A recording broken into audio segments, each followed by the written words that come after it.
Júlio César, imperador de Roma. Não sou rei, sou César.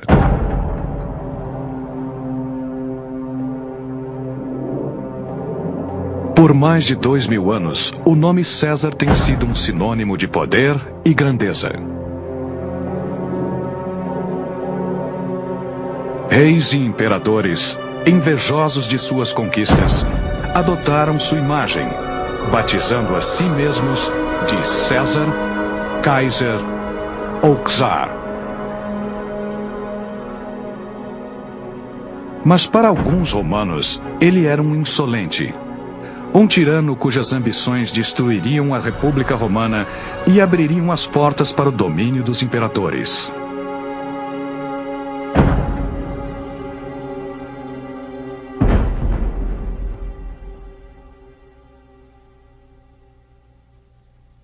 Não saber sobre o que aconteceu antes de teu nascimento é permanecer criança para sempre.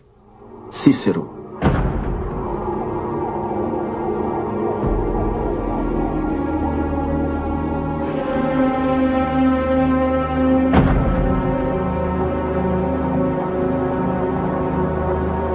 Durante o auge do verão romano do ano 100 a.C., uma jovem nobre chamada Aurélia deu à luz.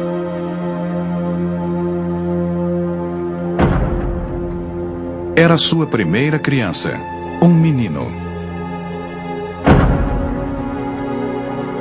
A família e os amigos trouxeram presentes e o garoto recebeu o nome de Caio, seguido pelo nome do clã, Júlio, e o nome da família, César.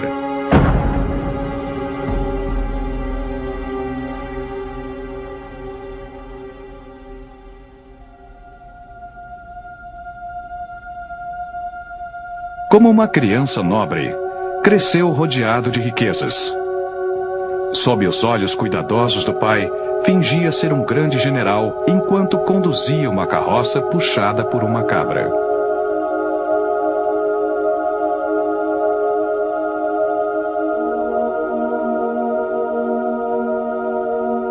Roma era governada por estas famílias de aristocratas. E o jovem César foi criado para seguir os passos do pai. Aos 7 ou 8 anos de idade, Júlio César tinha uma vida difícil e uma mãe severa. Júlio César era punido fisicamente por todos os seus erros. Ele foi moldado através dos castigos para se tornar um grande. César foi educado para que seu objetivo na vida se tornasse almejar as mais altas ambições políticas e honrar o nome da sua família.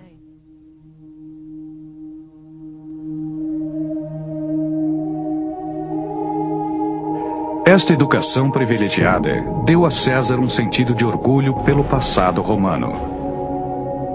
Sua lendária fundação no leito do rio Tibre em 753 a.C., os reis que foram derrubados para criar a República, as cidades italianas que foram conquistadas uma a uma, e como nos 2 séculos antes do nascimento de César, os exércitos romanos conquistaram o norte da África, a Grécia, o sul da Gália e a Espanha.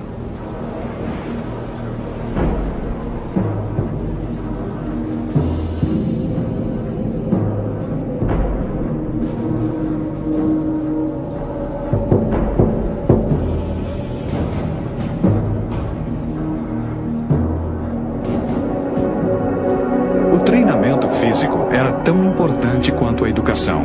Após as lições, Caio e seus amigos partiam rumo ao campo aberto, fora da cidade.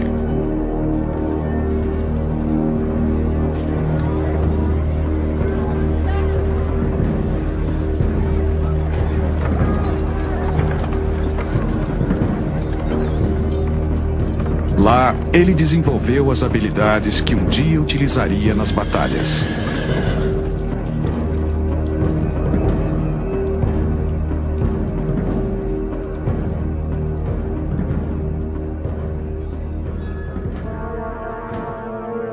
Aos 15 anos de idade, César começou sua vida política. Vestindo a toga, a distinta vestimenta do cidadão romano, acompanhava seu pai ao Fórum, o coração de Roma e do Império.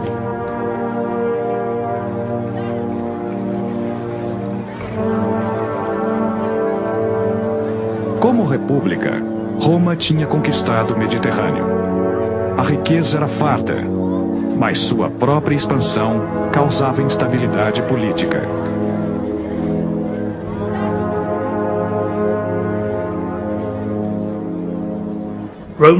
Roma possuía um sistema aristocrático, no qual seus membros competiam uns contra os outros por cargos políticos eleitos pelo voto público.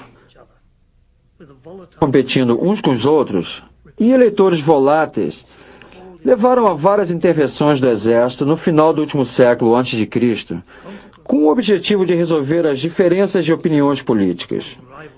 O resultado disso foram as guerras civis entre os diferentes grupos políticos.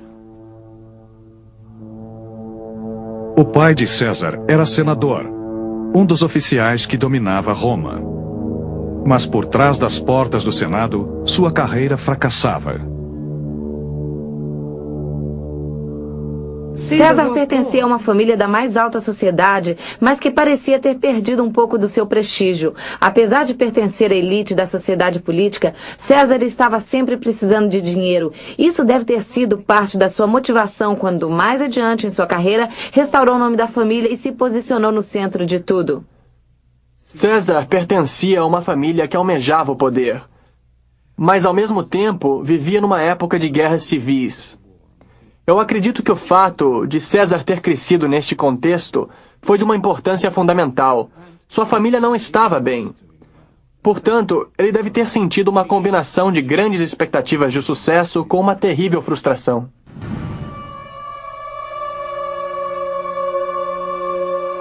César tinha 15 anos de idade quando seu pai morreu. E ele se tornou o chefe da família. O pai de César morreu quando ele ainda era relativamente novo, e isso deixou César sozinho. Ele teve que trabalhar muito duro para continuar desenvolvendo sua carreira política, e tenho certeza que isso aumentou ainda mais sua ambição. Aos 16 anos, César se casou com a filha de uma família de grande poder político. Mas antes que pudesse se aproveitar das novas relações, Roma entrou em guerra civil mais uma vez. Era uma época de perigo. As riquezas de César foram confiscadas e sua vida ficou ameaçada pelo grupo que havia tomado o poder. César fugiu de Roma e se tornou um oficial do exército. Ganhava tempo com a certeza de que voltaria.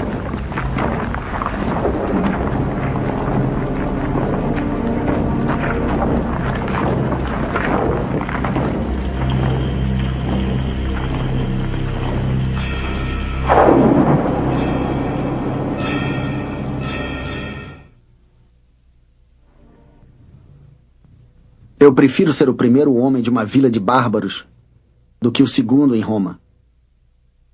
César. César passou 4 anos lutando na campanha da Ásia Menor, recebendo condecorações por sua bravura. A situação política em Roma tinha mudado, e o jovem que partiu para a guerra voltou como um homem pronto para uma campanha nova e bem diferente.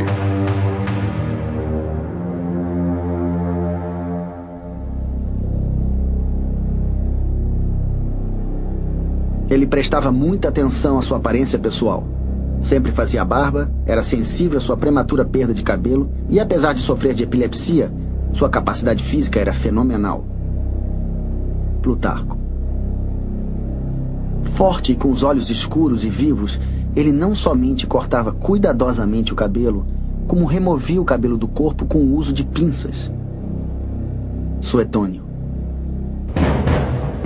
A arte de falar em público era vital para um jovem que pretendia ser político.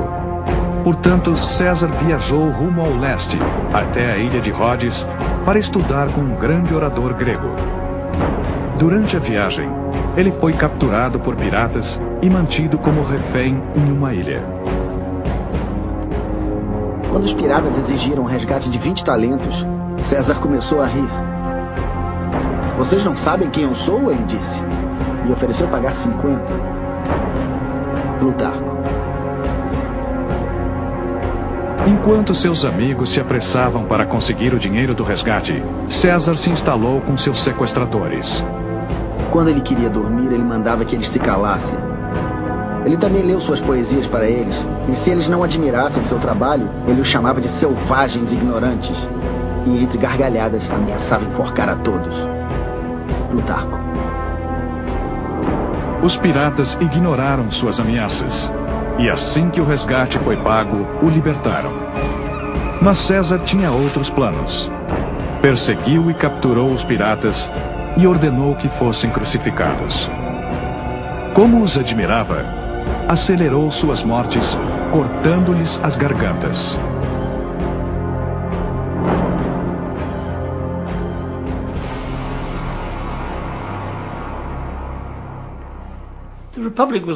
A República era um sistema complexo que criou um equilíbrio de poder entre o exército e a aristocracia. Mas também era um sistema incrivelmente inteligente que criava um equilíbrio de poder entre os próprios aristocratas de duas maneiras. Toda posse de poder era curta e toda posse de poder era dividida. Dessa forma, nenhum aristocrata poderia conquistar muito poder.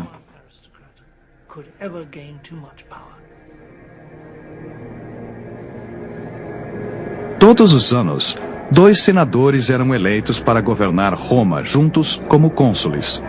O conselho era o maior posto da República e era aberto somente àqueles com mais de 42 anos de idade. César sabia que tinha uma longa espera pela frente. Aos 30 anos, deu mais um passo em sua carreira política, conquistando um posto administrativo em uma das províncias ibéricas de Roma. Foi lá que César viu uma estátua de Alexandre o Grande. Ficou impressionado que, com somente 31 anos de idade, Alexandre tinha conquistado grande parte do mundo, e César ainda lidava com causas e petições. César se sentiu tão frustrado que chorou. Um ano depois, retornou a Roma. Seu posto na Ibéria garantiu-lhe automaticamente sua entrada no Senado.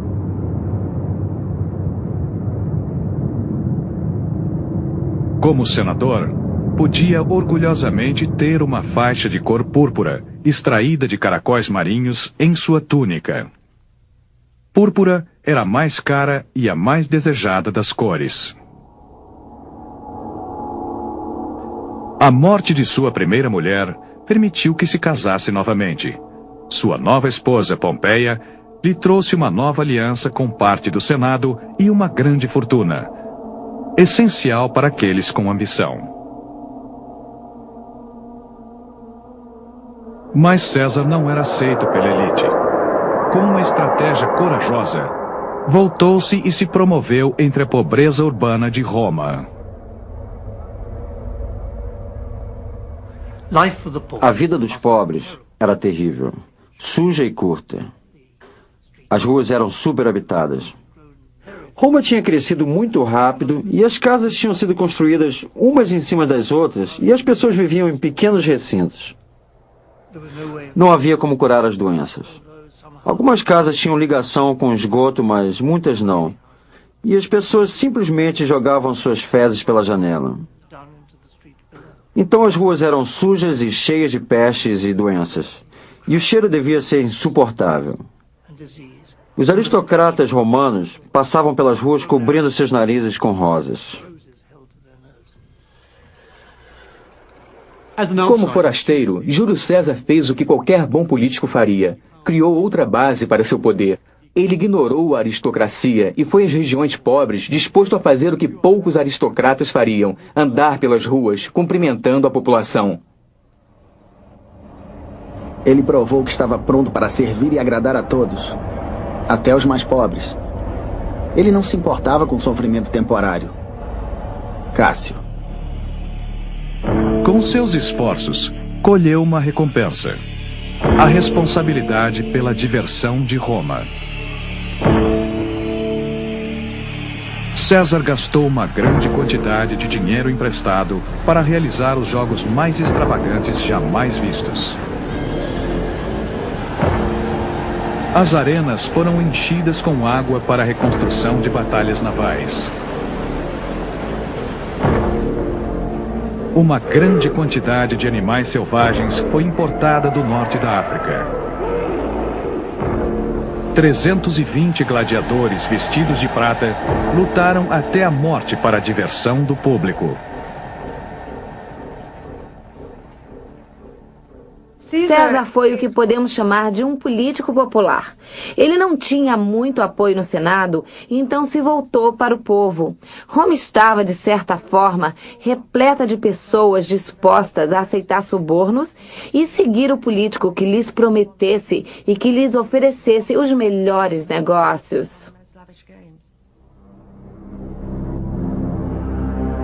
Ele gastava grandes quantias e acreditava que estava comprando uma fama temporária a um alto custo.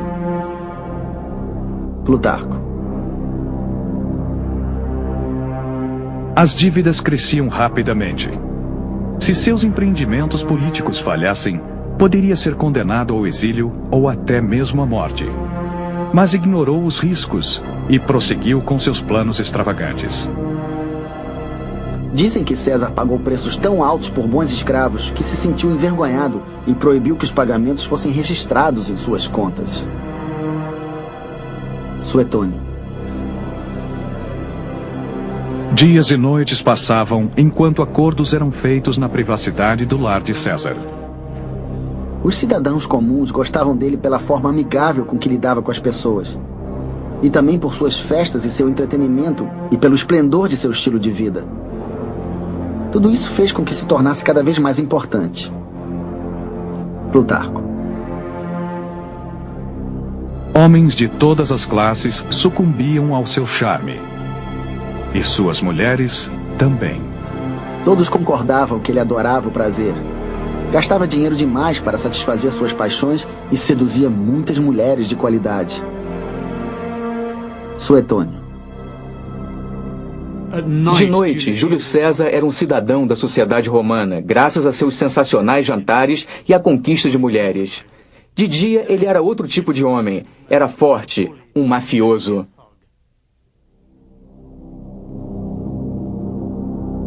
César montou uma complexa rede de apoio.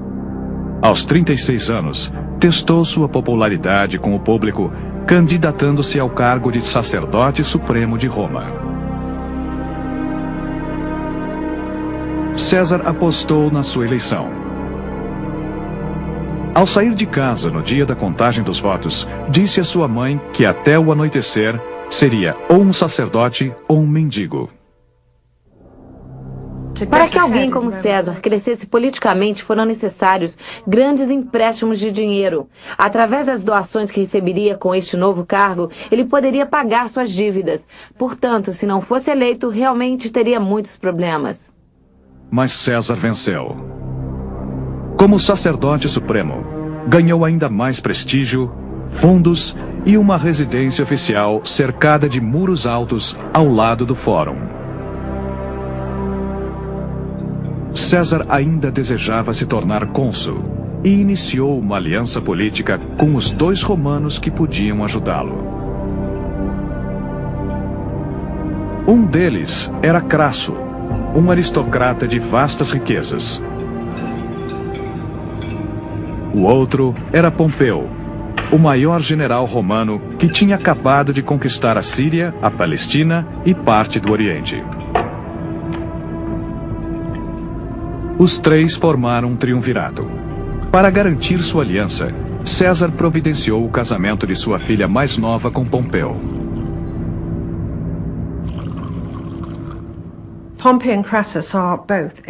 Pompeu e Crasso eram ambos extremamente ricos e poderosos. Crasso era simplesmente rico. Mas Pompeu acabara de retornar do Oriente. Ele era uma figura central da elite romana e, a esta altura, provavelmente a pessoa mais importante de Roma. Eles precisavam de César, porque César era perigoso.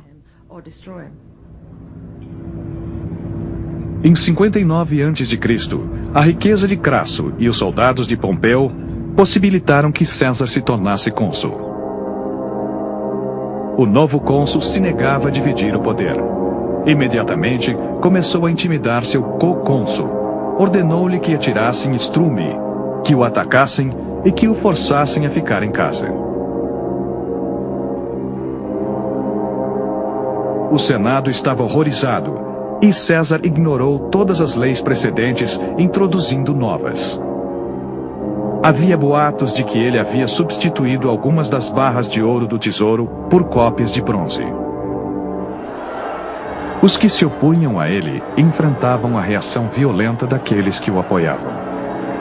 O senador Cícero definiu o medo da aristocracia. A monstruosidade da natureza de César se esconde por trás de sua aparência amigável. Ninguém sabe o que fazer. Se resistirmos, provavelmente haverá sangue. Quando César se tornou cônsul, ele deixou de lado todo e qualquer tipo de tradição e formalidade ao lidar com seus colegas políticos. Os senadores acharam isso inconcebível e César se tornou violento. Ele tinha soldados andando pelas ruas de Roma e batendo nas pessoas como se a lei não existisse. Roma parecia estar perdida. Era o início de uma era de caos e desespero. A política era um empreendimento competitivo e violento, no qual as chances de falir ou de ser assassinado aumentavam pelo simples fato de você ser um político. César era competitivo. Ele era mais feroz e mais ambicioso que a maioria das pessoas de sua época. E ele venceu. Ele venceu esmagando a sua oposição. Ele venceu. Quando noto quão cuidadosamente ele penteia o cabelo, e quando o assisto repartindo os fios com os dedos, não consigo imaginar que esse mesmo homem seja capaz de um crime tão grande quanto a destruição da República Romana. Cícero. O medo da destruição da República não era sem fundamentos.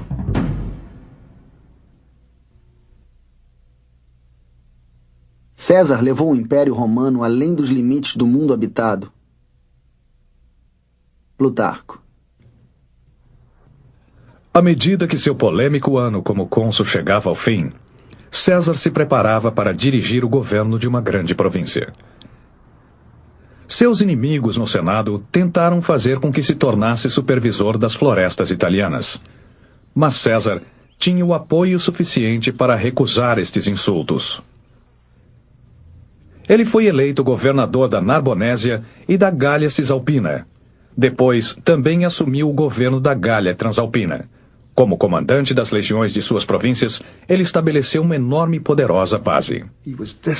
Ele tinha muito pouco dinheiro e estava disposto a fazer o que fosse necessário para obter um exército que apoiasse sua carreira política e que o ajudasse a obter um triunfo para aumentar ainda mais a sua fama. Era tudo em função de construir a imagem de César. Ficou bem claro que tudo que César queria era uma guerra. César não esperou muito.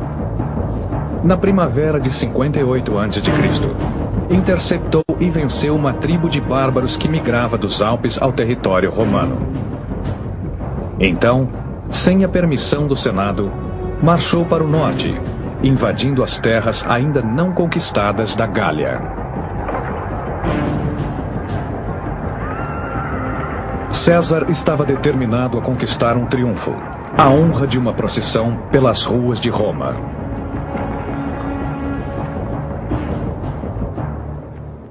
Uma das coisas mais assustadoras é que eles estabeleceram uma regra na qual você precisava matar 5.000 pessoas para conquistar um triunfo.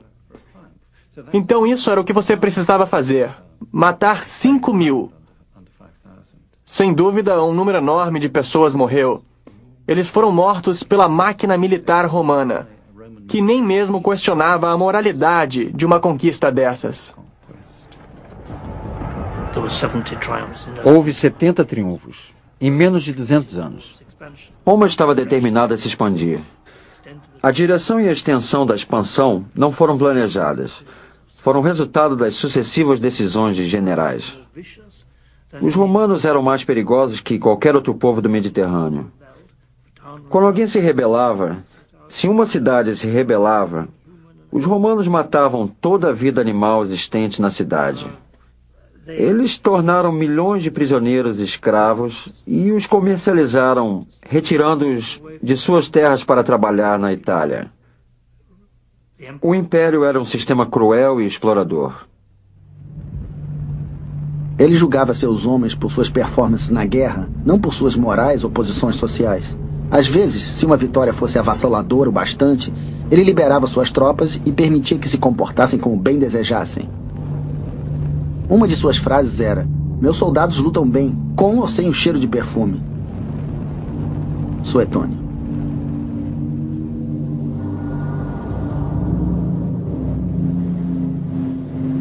As conquistas de César eram intermináveis. Mais de 60 tribos de bárbaros foram incorporadas ao mundo romano. Em 55 a.C., ele foi o primeiro homem a construir uma ponte sobre o rio Reno. Em 54 a.C., tornou-se o primeiro romano a invadir a desconhecida ilha da Bretanha. A entrada no território britânico foi quase um desastre, devido às condições climáticas e às tropas da oposição. Mas César certificou-se de que Roma ouviria apenas o seu sucesso. Lentamente, a Gália foi conquistada e a Europa Ocidental tornou-se parte do Império. 8 anos viajando sobre pedras e poeira, comendo do pior e dormindo no chão. 8 anos de mapas, táticas, coragem, tratados, execuções e batalhas brutais e sangrentas. Durante as guerras gaulesas, César provou ser um comandante brilhante e um líder nato. Sempre na frente da batalha, sempre viajando mais rápido do que os outros para chegar ao seu destino primeiro, sempre carregando mais peso do que qualquer outro soldado. Mas é claro, ele também era um diplomata, culto e extremamente astuto. César preparou seu caminho de retorno à política romana, enviando gloriosas descrições de sua habilidade militar. Nestas descrições, César se preocupava somente em se promover. César tinha que fazer tudo ao mesmo tempo. Carregar a bandeira que dava início ao combate, retirar seus homens do trabalho no campo e da linha de batalha, preparar os soldados e tocar a trombeta. Quando a situação era crítica e não havia reservas disponíveis, César tomava o escudo de um soldado da retaguarda, se dirigia à frente da batalha e, chamando cada soldado pelo nome, encorajava o resto das tropas. Houve uma batalha na qual a tribo foi quase completamente aniquilada e seu nome quase banido da face da terra. César resolveu transformar a tribo em um exemplo para ensinar os nativos a tomar mais cuidado no futuro. Ele mandou executar todos os conselheiros e o resto da população foi escravizada.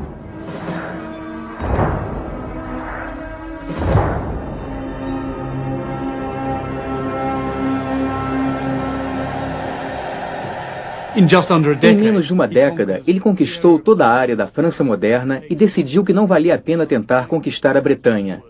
Com suas vitórias, se tornou um homem rico, com a habilidade, o prestígio e o dinheiro necessário para uma carreira política de grande sucesso em Roma. O César, de 50 anos de idade, era bem diferente do homem que havia chorado diante da estátua de Alexandre o Grande 20 anos antes. Tinha vivido o prazer da vitória e a doce sensação do poder absoluto. Na Gália, era onipotente. Tinha um poder do qual não queria abdicar. Sua próxima batalha seria com sua própria Roma.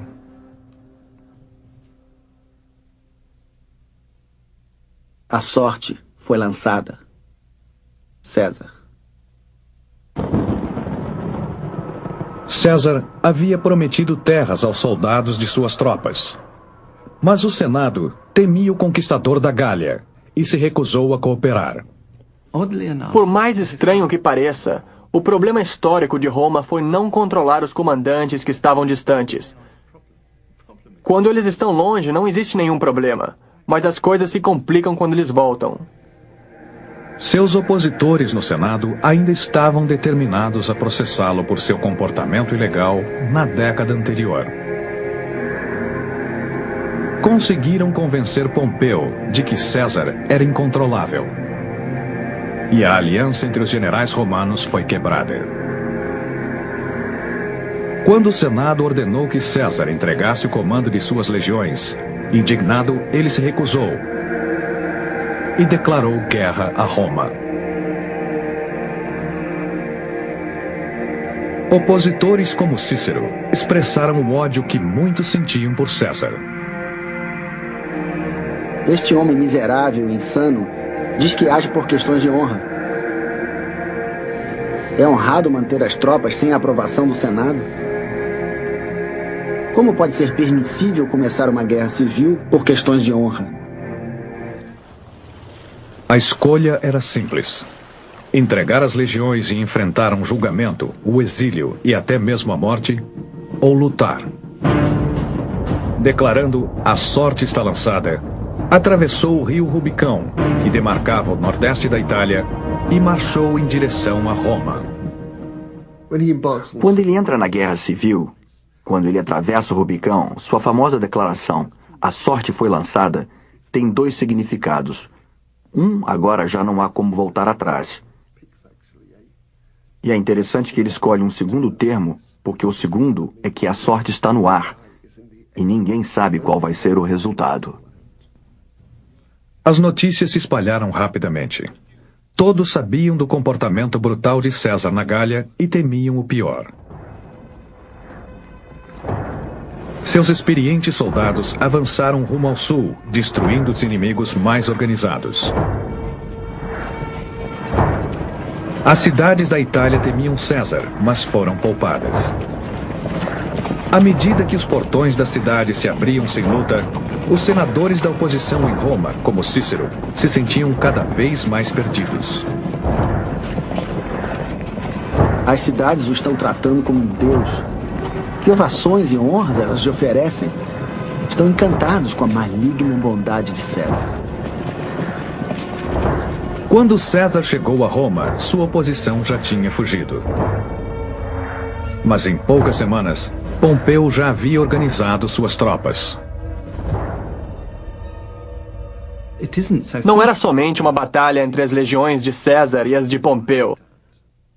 Por trás deles havia outras pessoas com seus próprios interesses. Isso é o que é mais assustador no vencedor de uma guerra civil. Ele tem vários que o apoiam, e todos querem suas recompensas. A batalha não era somente entre os dois generais. Era muito mais do que isso. A guerra civil tomou conta do norte da África e da Europa. César estava determinado a destruir qualquer legião que apoiasse Pompeu.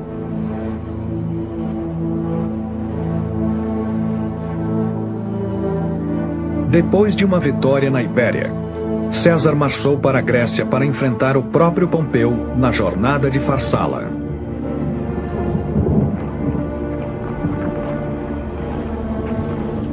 César, com 22 mil soldados, estava em minoria de 2 soldados por 1.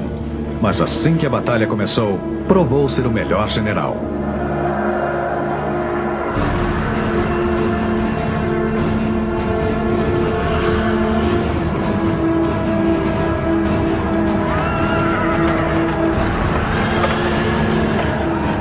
Atacando no momento certo, venceu um inimigo excessivamente confiante. 15 mil soldados de Pompeu foram mortos. Os outros, capturados. Foi uma vitória decisiva. Pompeu conseguiu escapar do massacre se refugiando no Egito. César o perseguiu até Alexandria, onde o jovem rei do Egito aguardava o vencedor da guerra civil com um presente: a cabeça de Pompeu. César ficou horrorizado, porém aliviado. Ele estava horrorizado com tamanha desgraça. Mas a verdade é que César sabia que eles tinham feito o que era necessário. E ele podia dizer: bem, não fui eu que fiz. Em Roma, nos banhos, tavernas e padarias, chegou a notícia de que César havia vencido. E conquistaram uma poderosa amante, a nova rainha do Egito. Seu nome era Cleópatra. Juntos, Eles navegaram pelo rio Nilo como jovens apaixonados. Os boatos se espalhavam enquanto César voltava para Roma ao lado de Cleópatra. Todos comentavam que, após uma batalha com um rei estrangeiro perto do Mar Negro, César exclamara: "Vim, vi e venci." O povo de Roma se perguntava o que César planejava para eles. Ei, sou César. Em 46 a.C., aos 54 anos, César finalmente estava pronto para um desfile triunfal pelas ruas de Roma. O momento com o qual tinha sonhado desde jovem havia chegado. E então ele teve a oportunidade de desfilar em triunfo por Roma, vestindo um manto púrpura e com as bochechas pintadas de vermelho. O manto foi decorado com sóis e estrelas douradas, e debaixo da carroça, puxado por 4 bois brancos, um enorme pênis celebrava sua virilidade. Logo atrás dele colocou um escravo que, à medida que o povo o ovacionava, sussurrava em seu ouvido: "Lembre-se, você é apenas um homem." Por respeito e medo, o Senado fez de César um ditador. Os ditadores eram eleitos por 6 meses em épocas de dificuldade. César governou por 10 anos. A Guerra Civil tinha abalado a vida em Roma e no resto da Itália. O governo tinha caído. Soldados veteranos tinham sido afastados das suas terras de cultivo. Os fundos do Estado tinham sido gastos com armas e tropas.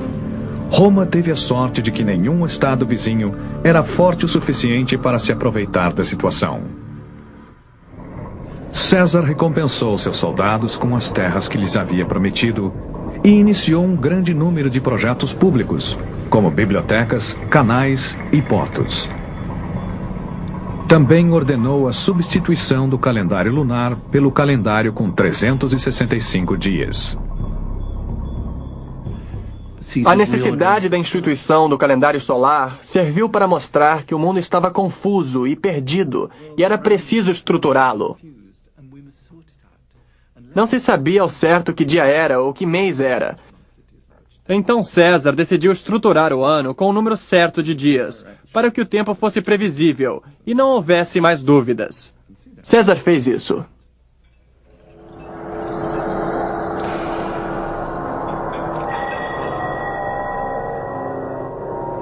César lutou por 30 anos para chegar ao topo do poder. Agora, sua vida era confortável, mas não tinha soluções para os problemas da República. Seus pensamentos se voltaram para a guerra. Os preparativos começaram para um grande ataque aos partas, os maiores rivais de Roma no Oriente. Antes de partir, César aumentou o número de senadores, recompensando aqueles que o tinham apoiado durante a Guerra Civil.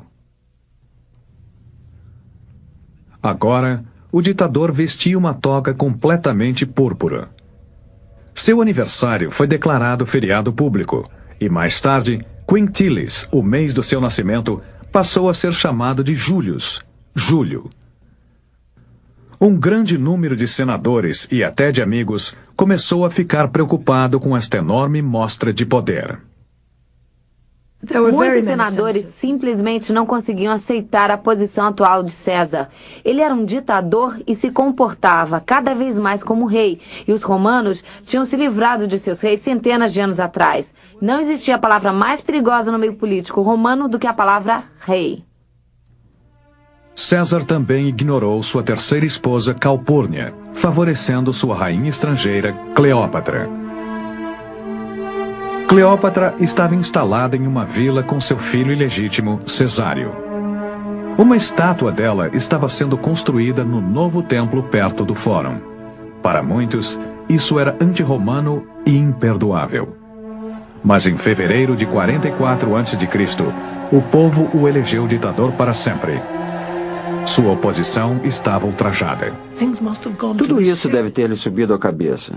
E, para piorar as coisas, ele recebeu o poder supremo de uma forma que, para os romanos, para aristocratas romanos, era simplesmente inaceitável. Mas lembre-se que era preciso ter cuidado, porque as pessoas que o colocavam no poder achavam que ele o merecia e não se impunham em absoluto. Não era toda Roma contra César. Somente os aristocratas mais importantes não conseguiam suportar a possibilidade de que existisse somente um soberano para sempre. Ter um ditador, exatamente o que César tinha se tornado, significava que outros aristocratas não poderiam usufruir das honras que lhes eram de direito. A República tinha de fato sido extinta. Até os aliados de César começaram a se voltar contra ele. Sua arrogância tinha ido longe demais. 50 ou 60 senadores, incluindo um de seus melhores amigos, Brutus, decidiram que César devia ser retirado do poder. Resolveram assassiná-lo.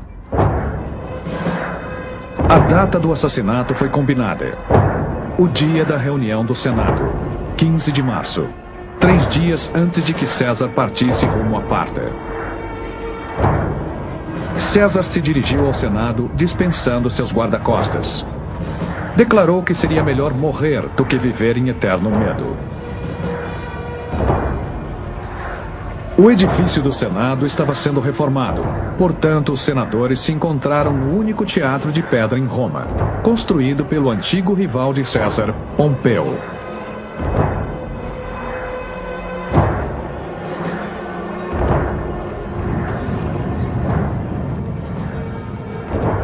Ao entrar no teatro, César foi cercado. Seus assassinos sacaram suas adagas e o atacaram, esfaqueando-o 23 vezes.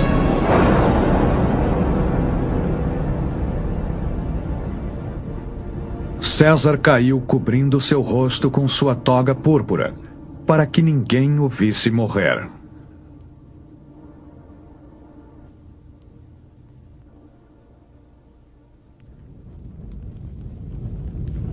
Cinco dias mais tarde, em um magnífico funeral público, seu corpo foi cremado.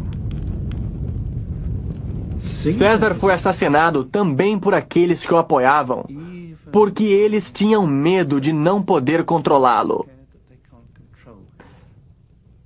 A razão que deram pelo assassinato de César foi muito simples: libertas, liberdade.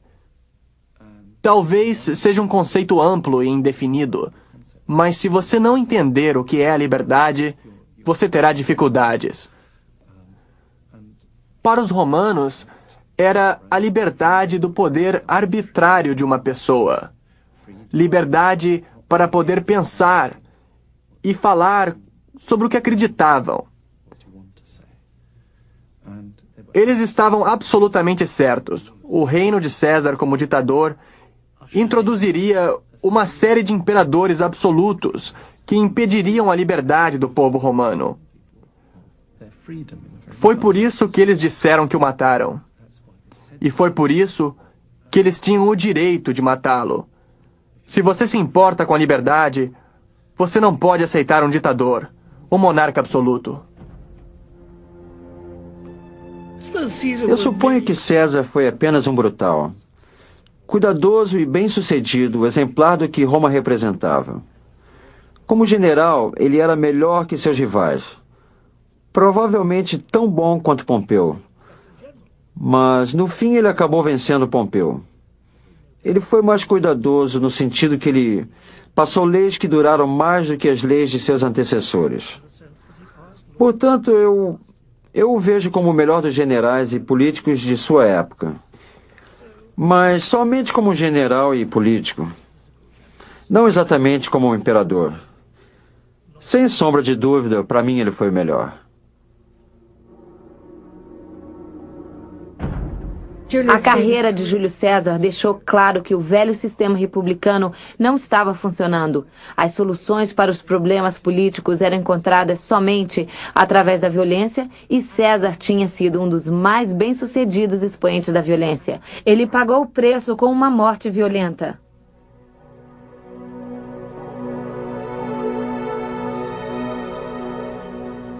Ele foi o indivíduo que marcou a virada entre o sistema velho e o sistema novo, dando início ao novo sistema sem nem ao menos planejá-lo. A presente situação determinaria como a pessoa no poder deveria reagir, e ele foi o primeiro a fazer isso. É por isso que seu nome não morre. E é por isso que a palavra que passa a descrever o homem que governa Roma desse ponto em diante é César.